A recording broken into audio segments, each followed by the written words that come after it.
Hello' বন্ধুসকল, আজি নতুন এটা ভিডিঅ' লৈ আজি মই আপোনালোকক দেখুৱাম খেতি পথাৰ অকণমান বাম খেতি, এইবিলাক লাই আৰু বেঙেনা। এইটো 1 বিঘামান হ'ব আৰু বেঙেনা লগাইছে আৰু লাই লগাইছে। আৰু ওচৰতে আছে এখন কলৰ বাৰী, এখন কল লগাইছে। ইয়াত 2 বিঘামান হ'ব কল লগাইছে। তাৰপিছত খেতি মানে উপযোগী ঠাই আৰু এডোখৰ নৈখন আছে কিনাৰতে, নৈ কিনাৰত এই তাত এইফালে নৈখন আছে। নৈখনৰ কাৰণে বেলেগ এদিন নতুন এটা ভিডিঅ' পাব আপোনালোকে। তো ইয়াত বহুত ধৰণৰ খেতি কৰা হয়। কবি লগাইছে জেগাই জেগাই, এইখিনি আদা লগাইছে।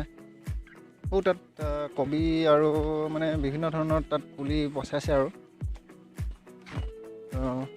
এইবিলাক পচোৱা হৈছিলে, এইবিলাক ৰুই আছে।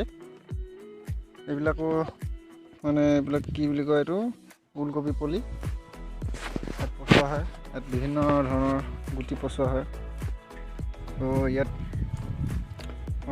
শাক পাচলিৰ উপৰিও ইয়াত এই জীৱ জন্তু পোহা হয়।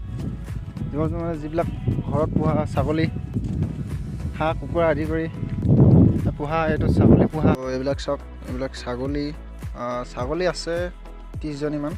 এতিয়া নাই আৰু ক'ত ওলাই গ'ল। গাহৰি পোৱালি 7টামান আছে। ইয়াত কেইটা আছে? 3টা আছে। তাৰপিছত ইয়াত আছে গাহৰি। ভিডিঅ'টো কৰিলে মানে ফাটি যায় আৰু ভাল নহয়।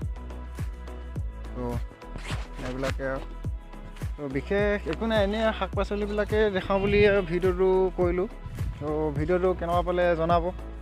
তো এইবিলাক কলবিলাক চাওঁ নাই, কি ভাল লাগিছে। তো ইমানে আছিল ভিডিঅ'টো ভাল লাগিলে লাইক এটা কৰিব আৰু পাৰিলে ছাবস্ক্ৰাইবো কৰি যাব। Thank U.